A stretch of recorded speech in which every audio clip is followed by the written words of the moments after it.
Kita akan masuk ke sebab yang ke-20 dan kemungkinan besar masuk juga ke sebab ke-21 ya. Ada dua di sini. Tapi salah satunya kita bahas dulu, yang ke-20 yaitu lalai dalam memperbaharui iman.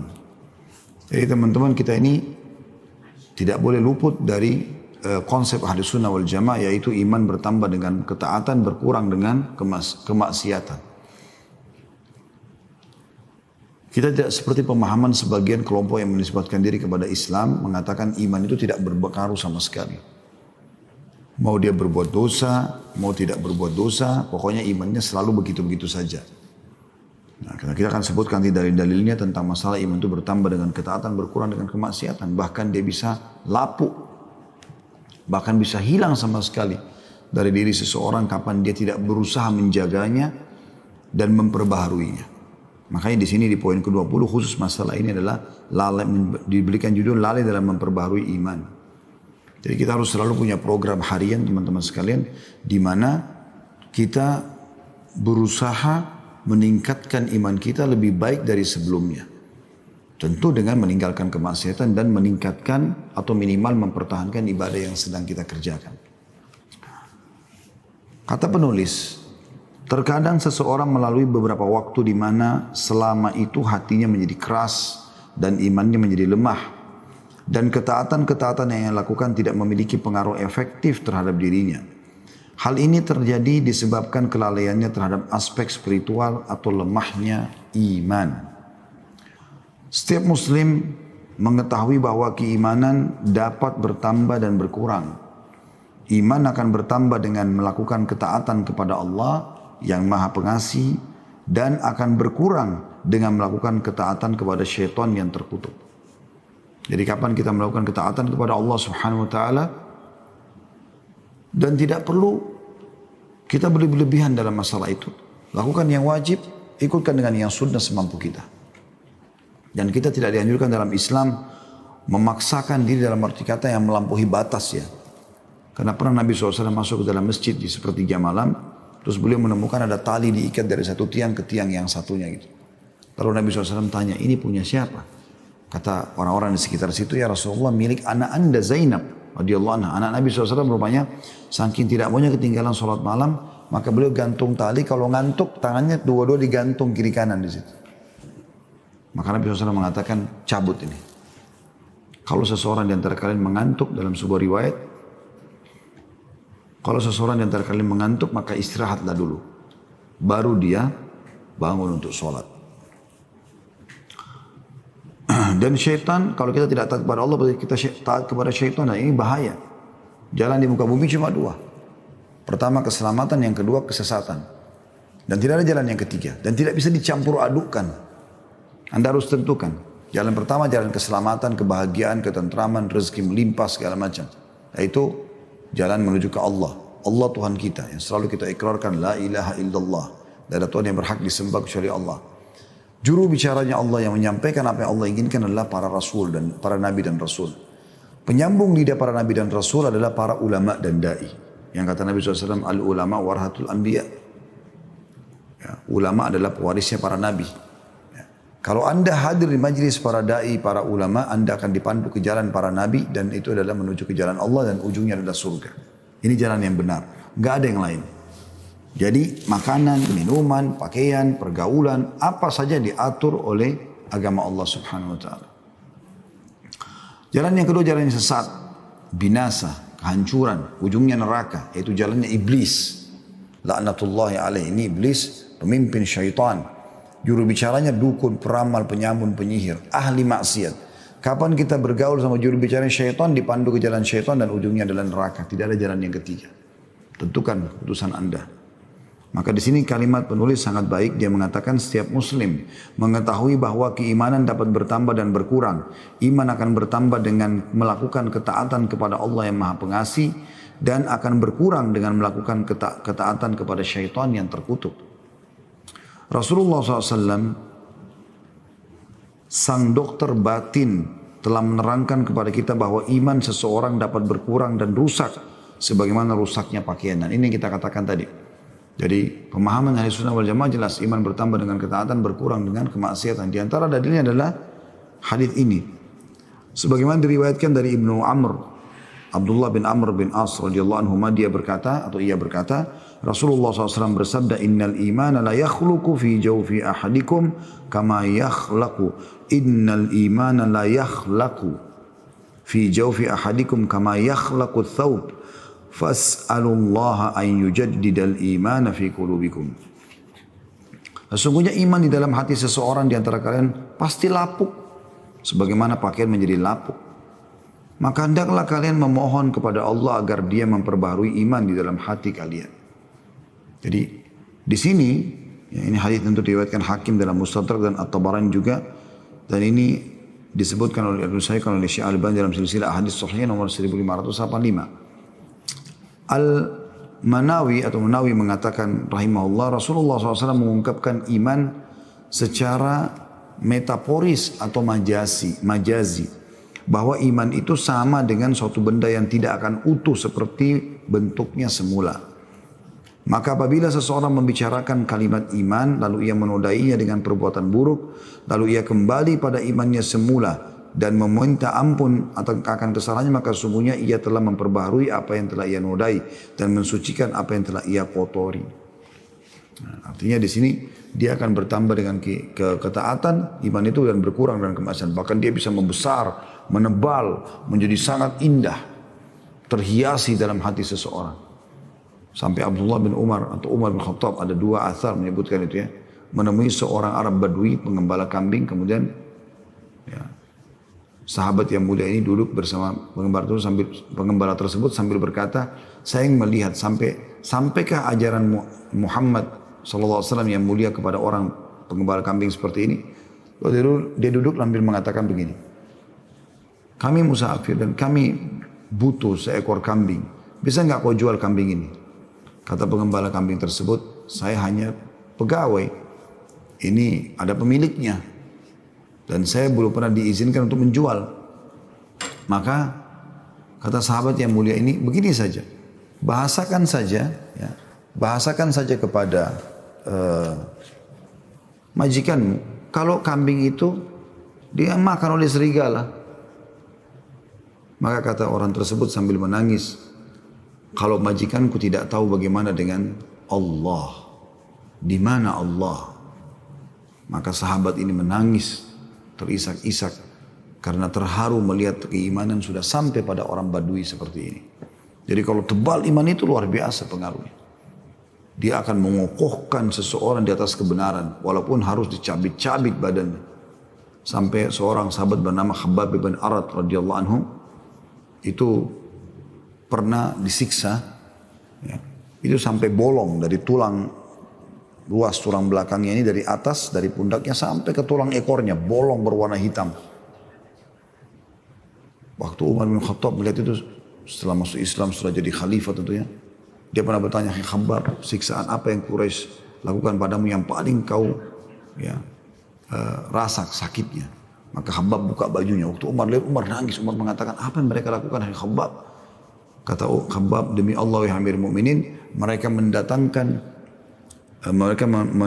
batu-batu yang sudah dipanaskan di api, membara di tanah, dan mereka menyeret badanku, dan sehingga belakangku tertimpa batu-batu panas itu. Tertimpa batu-batu panas itu. Seperti itu. Ya.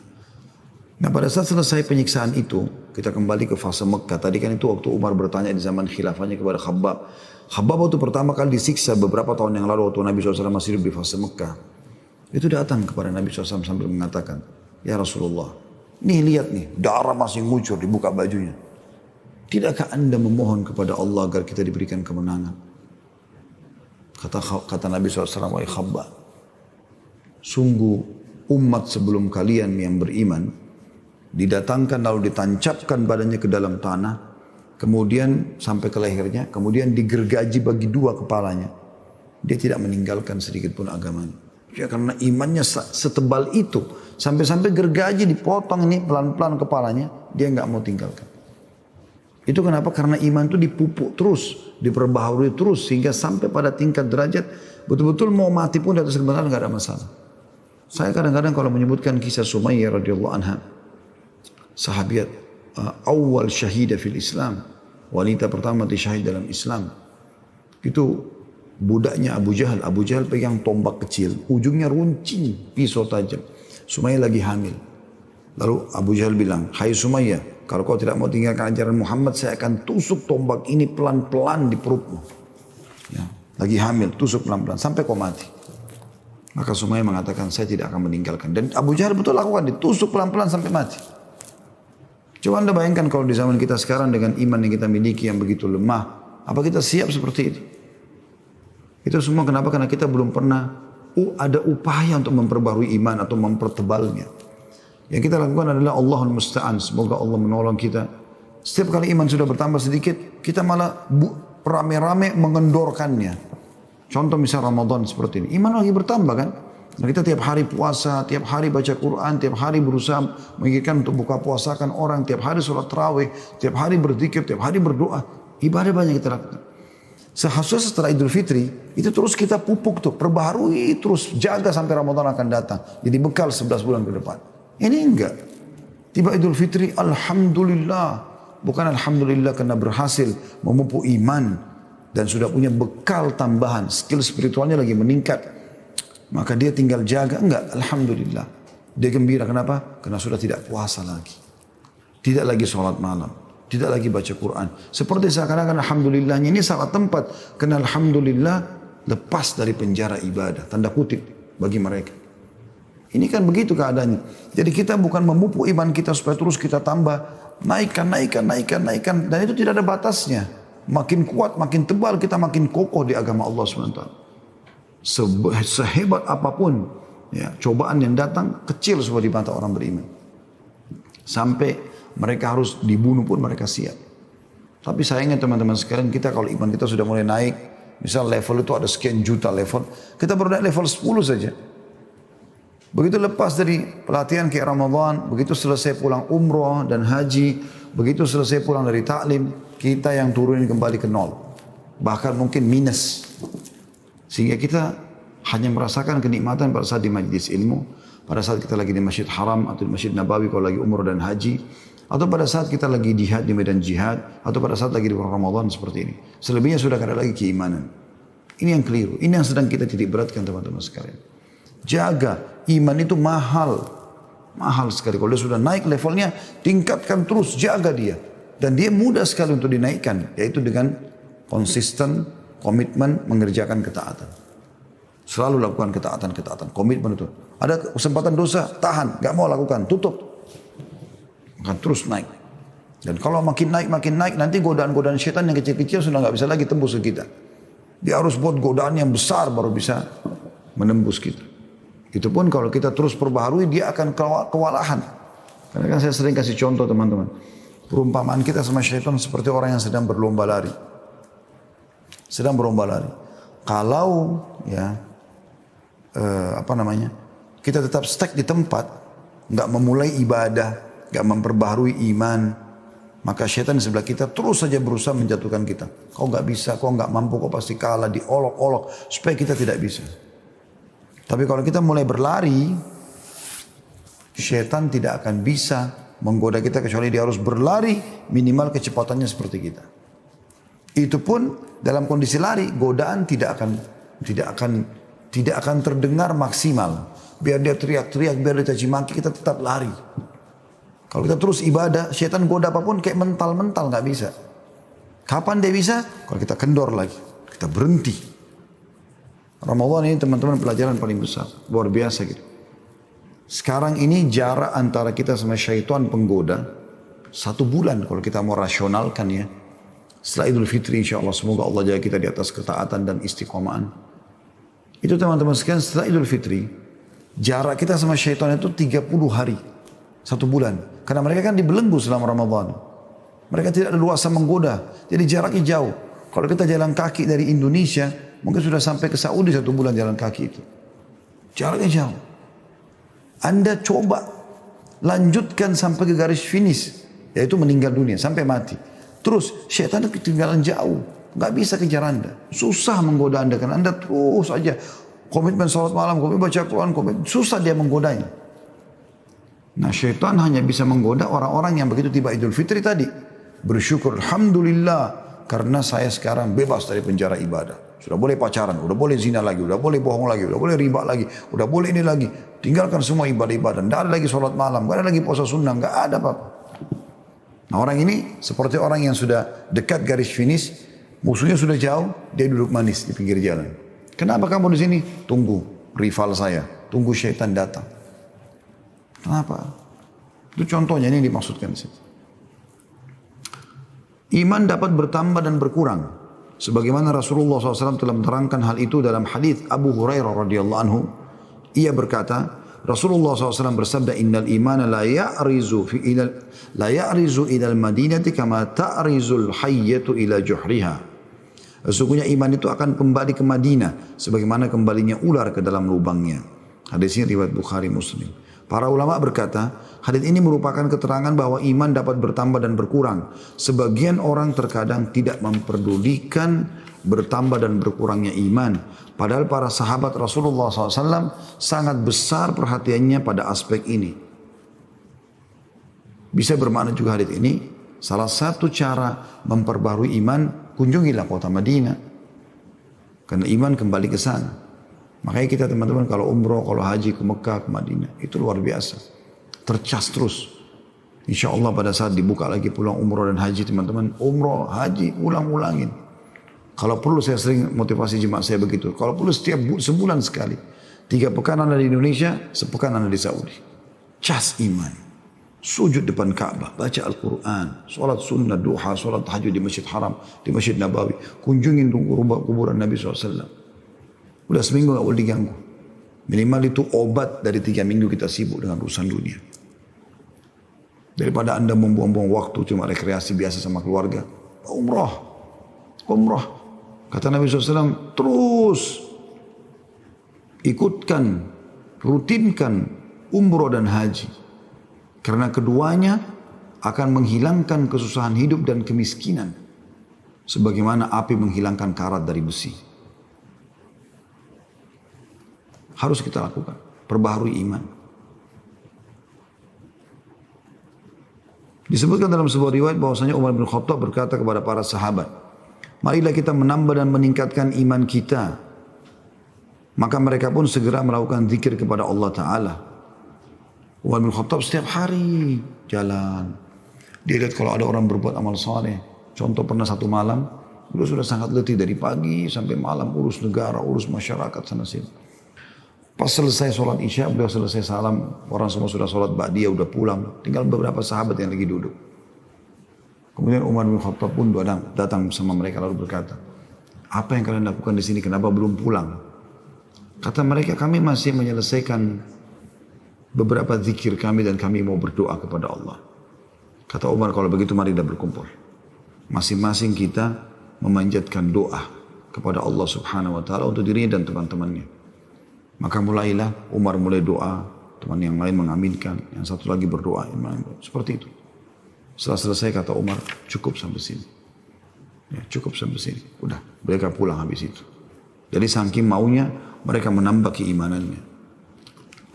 Maka mereka pun atau disebutkan juga dalam riwayat Ibnu Mas'ud radhiyallahu anhu bahwa banyak berdoa seraya berkata, ya Allah tambahkanlah iman, keyakinan dan pengetahuan kami.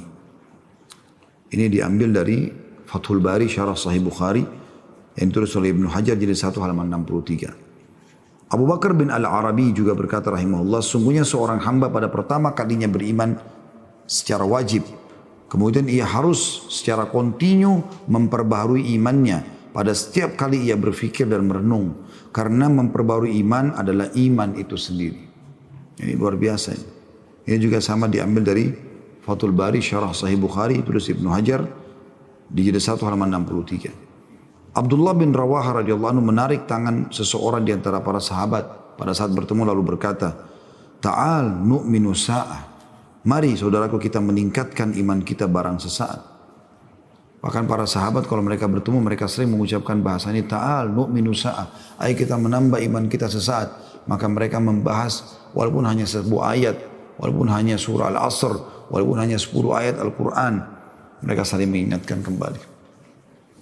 Jadi tujuan itu untuk saling mengingatkan, itu manfaatnya besar.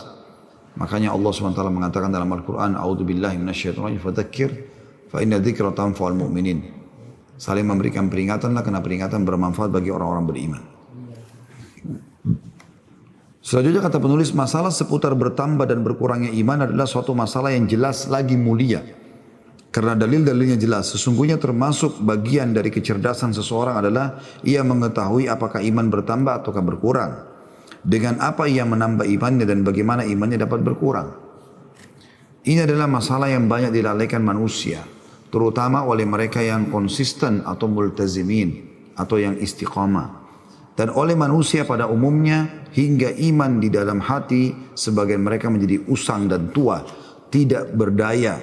Bahkan kelemahan ini terkadang mencapai pada taraf kekeringan rohani.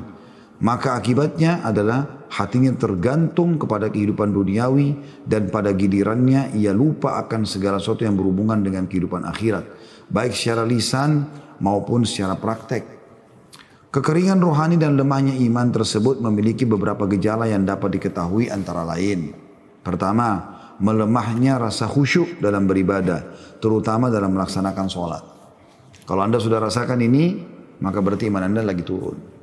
Segera bertobat kepada Allah Subhanahu wa taala agar khusyuk itu muncul. Jadi walaupun kita tidak mengerti apa yang kita ucapkan, tapi rasanya apa yang kita ucapkan ini terdengar jelas oleh kuping, ya. Dan terenungi dengan sangat baik dalam hati walaupun hanya ucapannya. Apalagi kalau mengerti artinya, maka diikuti dengan tangisan, ya, dengan ketundukan, kekhusyuan kepada Allah Subhanahu wa taala. Yang kedua, merasa keras hati. Keras hati ini seperti orang yang selalu saja merasa diri benar sendiri. Semua orang salah. Tidak mau terima masukan. Tidak mau terima nasihat. Saya bilang nasihat ini ada respon marah. Ini bertanda-tanda dia sedang berbuat dosa. Maksiat.